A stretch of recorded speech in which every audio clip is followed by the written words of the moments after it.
Hello, hello, everyone. My name is Eric Hudson, and this is It Came from Webtoon, Tappas edition.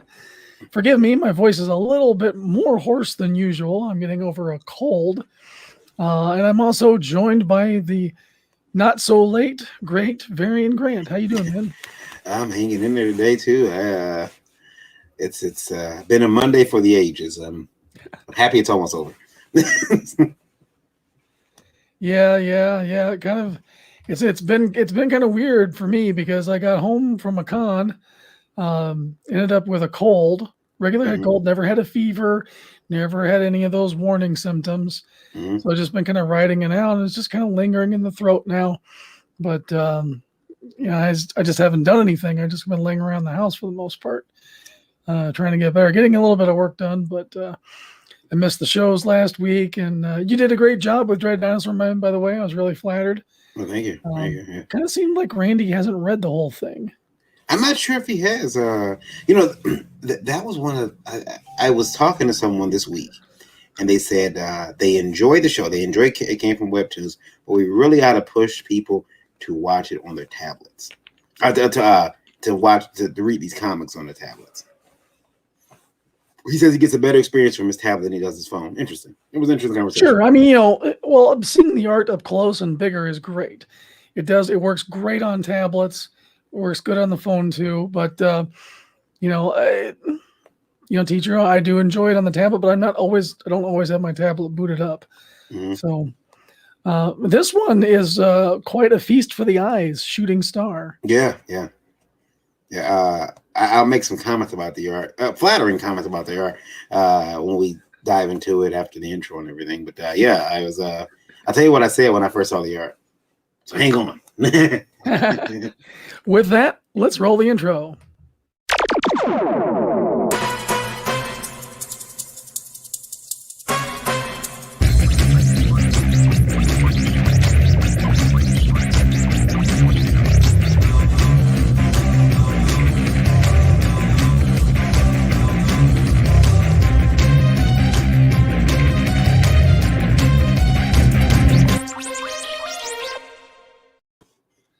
All right. Hey, how's it going, everyone? Eric Hudson here at Dreaded Dinosaur, and of course, joined by Varian Grant. Welcome to It Came from Webtoon.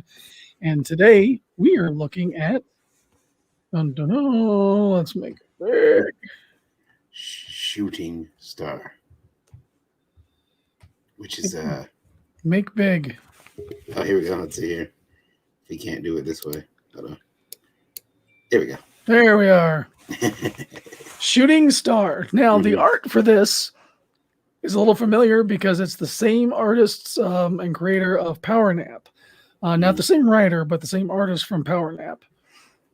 So that's why the art style might be a little bit familiar to us. But yeah, it's quirky. It's weird. It's got a great female lead character. The snark is there in the writing.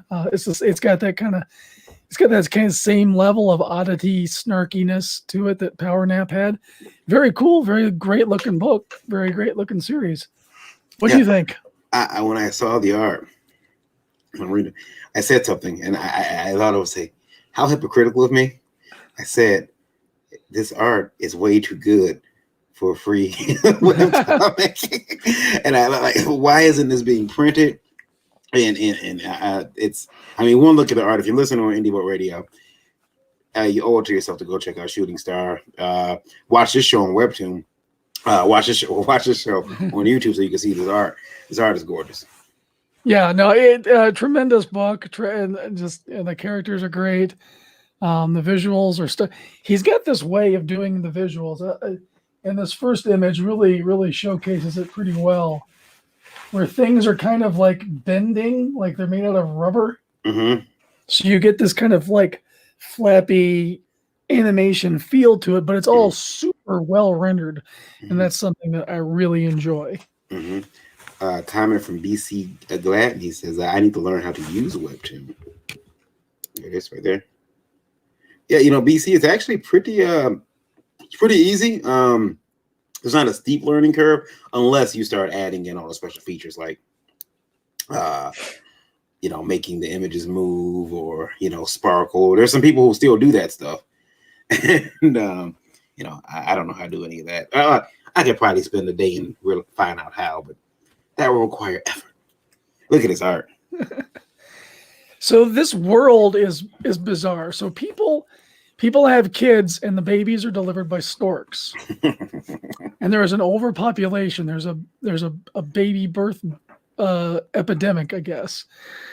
And so this team of people, they kill the storks so the storks can't deliver any more babies.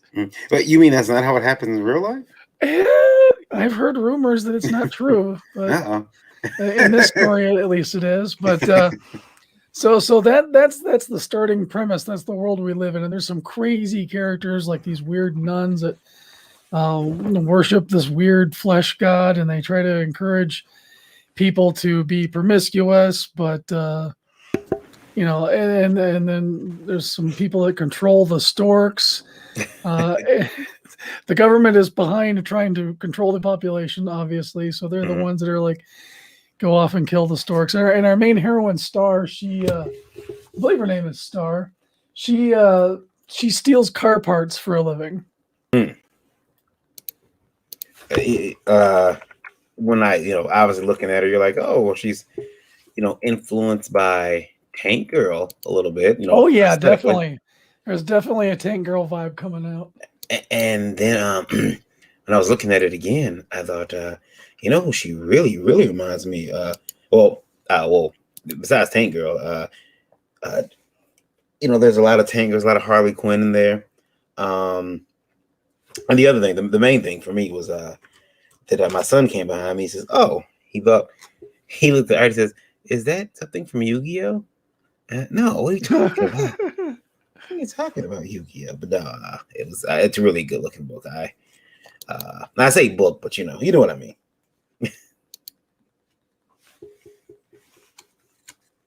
Oh, did we lose sound? No, I'm just not talking. Okay, no, we lost that. And look at that art, man. That reminds me of almost that squish and stretch. Is it called squish and stretch?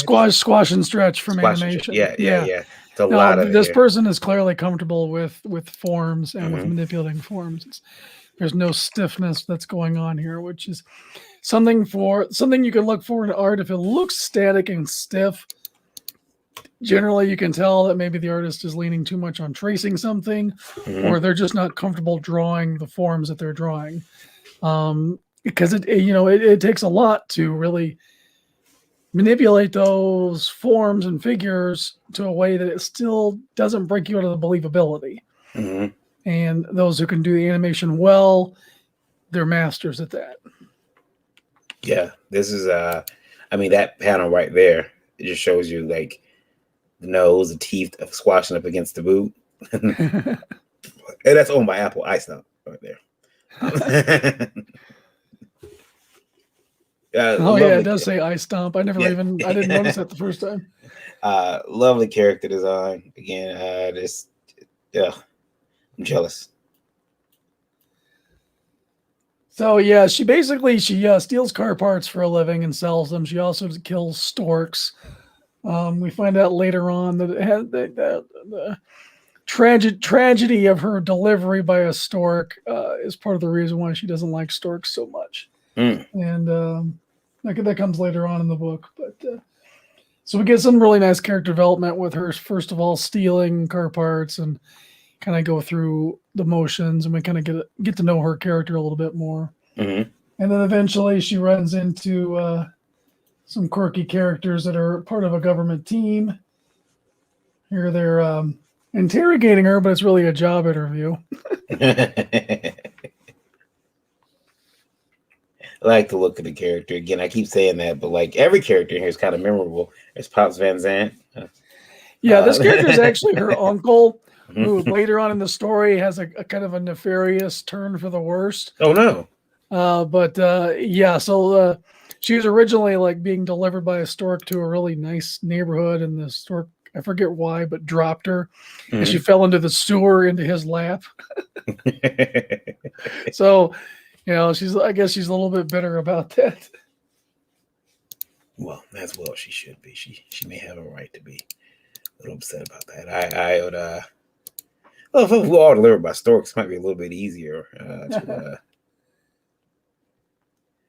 have children. That's a little bit easier. I'm pretty sure my wife would like that.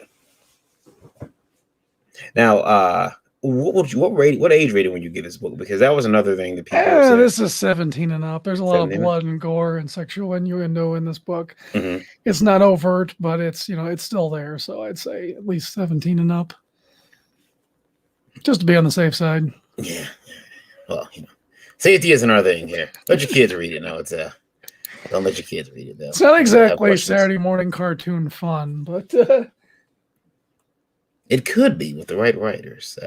We joke about that the writers will come on board of a project and we will make it a Saturday morning cartoon, and then it's nothing like what you originally wrote. It's like okay. This though looks like it's again, the art style is, and the lettering too, that's the other thing too. The lettering seems to be it's pretty good. Like yeah. Right here is a bad example. You got the characters running up against the balloon. Yeah. This you should really try to start your word sentence and end it with one word if you're using traditional balloon shaping. Yeah. So like for this one, there's enough probably you could do you and then think he'll break her boss. There's a whole science to it, to wrapping the text so it fits aesthetically pleasingly in the balloon and you don't get those chunks of white on the top and the bottom. Yeah. It's still something that I struggle with. If I'm not paying attention and looking for it, I'll make those same mistakes. So it's just something that you got to get used to. And really good letterers, people like Eric Weathers, for example, you will never see something like that in a book that he's lettered. Yeah. Yeah, they I think the letterers are they really don't they haven't think their job, because if they do well, you never notice them. If exactly. They mess up, and they get all the blame. The coloring in this is superb as well. I mean, the art's really well rendered, but the use of colors, cools and warms and going back and forth, he does a really good job of controlling the depth and feel of the story that way. There's a panel that we passed by way earlier. It's just it's the coloring on that just makes that panel pop so much that you just stare at it for a while. And it's not even one of the main characters. It's just like the amount of detail they put in there.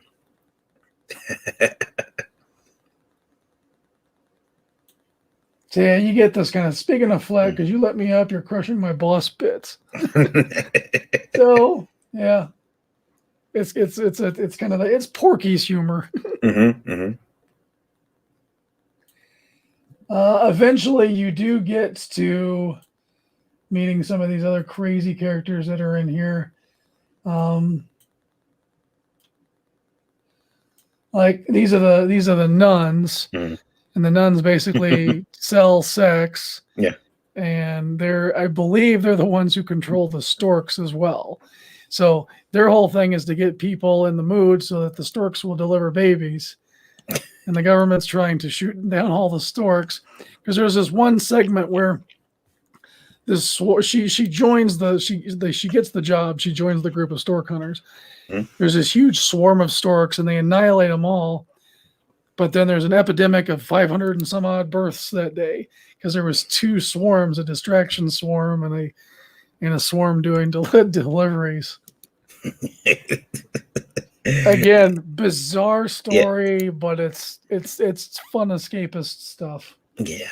It of course, I mean, no, I never knew any nuns like that.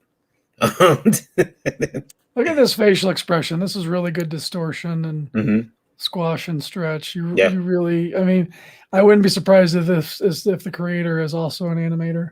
Yeah. I mean, you could tell. Like, that's what John Silvestri always talks about. That the squash and stretch, the fluid movement that you see in the characters, even on the page, just movement.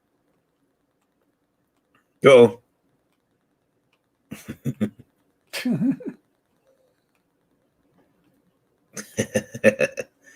Again, look at how his body bends. That's what we're Yep. talking about. Perfect example. Yeah. So much hardcore, like just action shots, and Mhm. you really get the feeling of the movement in the panels. It's good Mhm. stuff. Yeah, I'm gonna hit the cough button. oh. And this, once again, the lettering on the side here, this big chunk, and you can look inside. There's detail inside that lettering. Some people like kind of tend to neglect the sound effects, and they'll go get stock sound effects, stock fonts, and just write a font. Yeah, and some, they used to draw them, but now Oh yeah, it's rarely done.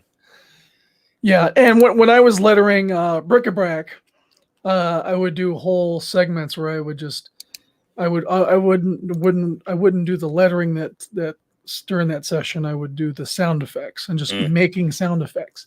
Mhm. And you start with a font that has the characteristics you're looking for, like something like this one is a black cartoony letter. Mhm. But you don't just type it out and you place it. You break it up into individual letters.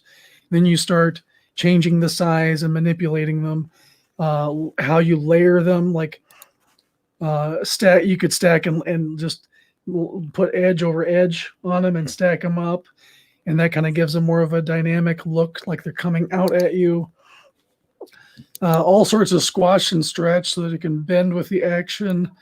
There's a whole process involved in doing it. And again, lettering, it's the unsung hero of comics, because when it's good, you don't notice it, and it's just aesthetically beautiful. It doesn't interrupt the art. It just kind of coalesces with it. Mm-hmm.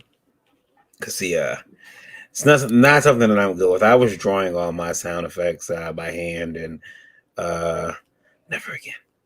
It was a lot of work. Yeah, you also have to be especially creative, and sometimes I get a little lazy.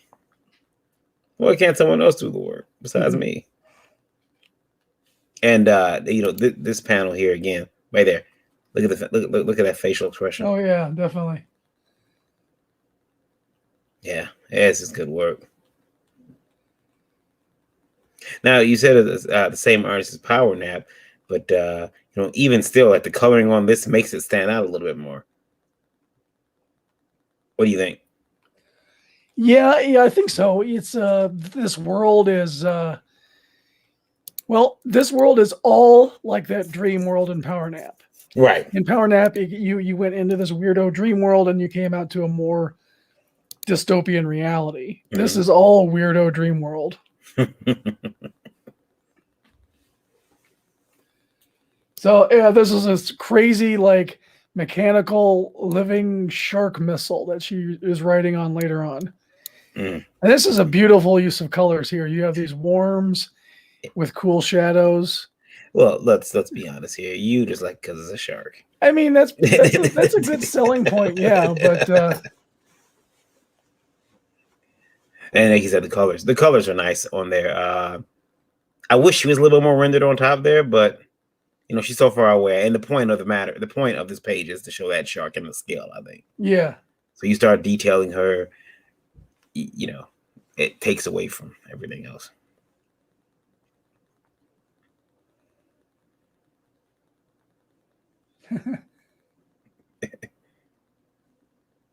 My friend protected me. It's got some love on for her. Big red shark. That's right up your alley. I mean, instead of red dinosaur, it's a red shark. There's this tentacle tongue is coming out. There's some weird things going on there.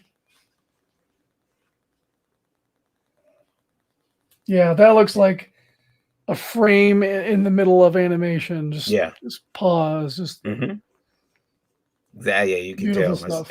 Yeah, it's definitely you can almost, if you cut it out and put it as a sale from an image out from a movie, people would believe it.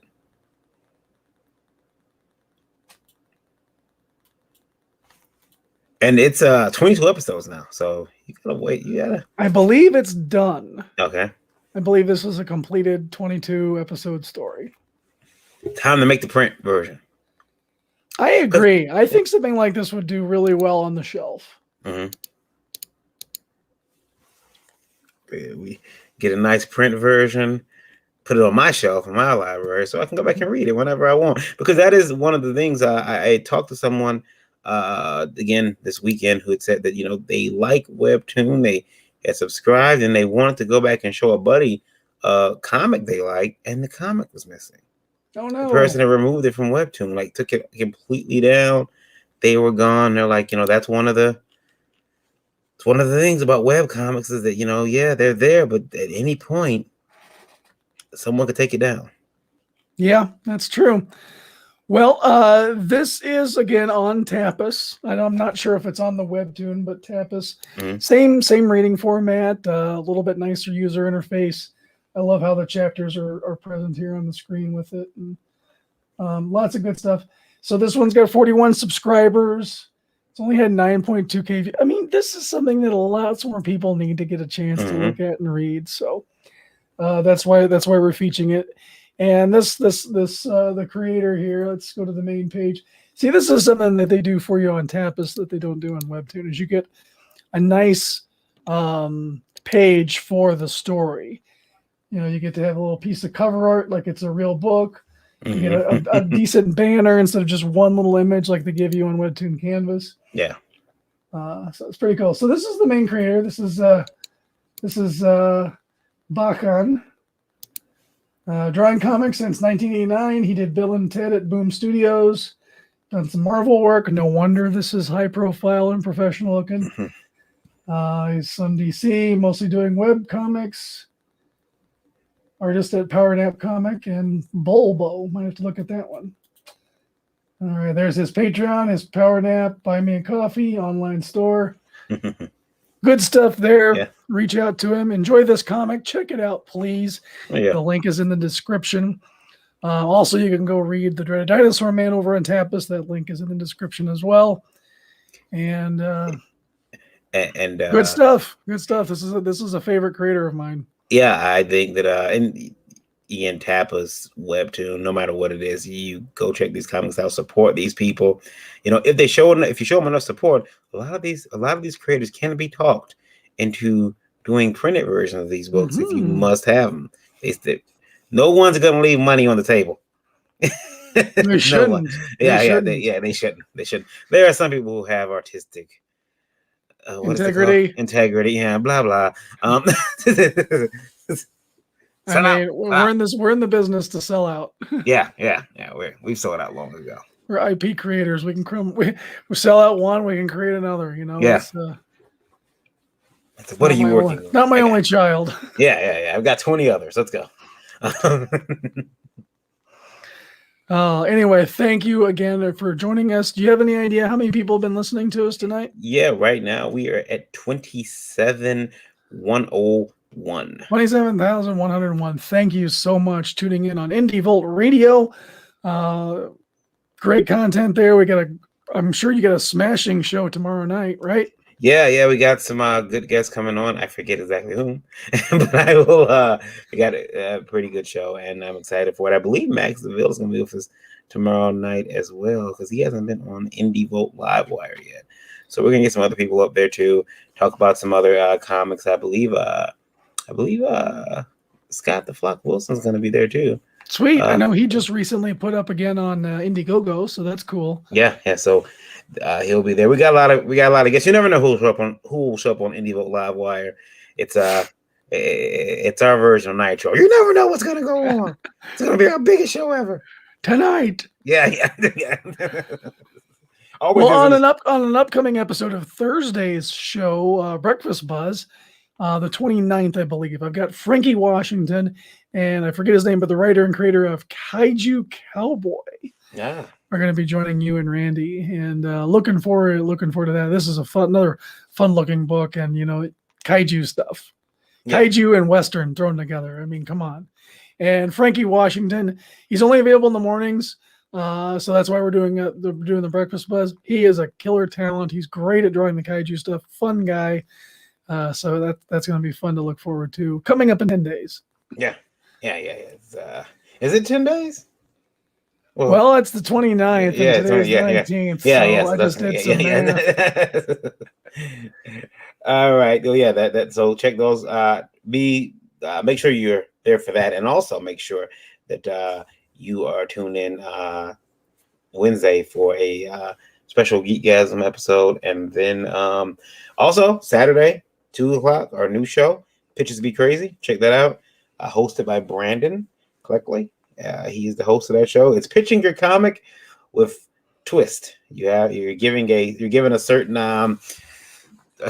gimmick to try out. Yeah, your first episode, it was pitch it as Macho Man Randy Savage, and yeah, I had no voice that day, and I don't have a book to pitch yet. And I'm like, darn it, that would have been great. And it's like, just like everybody can do an Arnold, everybody can do a Macho Man. Yeah, everyone can do Macho Man. Everyone should be able to. All right, thank you everyone again for joining us here on It Came From Webtoon. Again, my name is Eric Hodson, Dreaded Dinosaur. Link in the description. My co-host here, Varian Grant. Tomorrow night, IndieVolt Livewire. We'll see you then. And until then, read some comics. They're free on Webtoon. Tappas. Bye.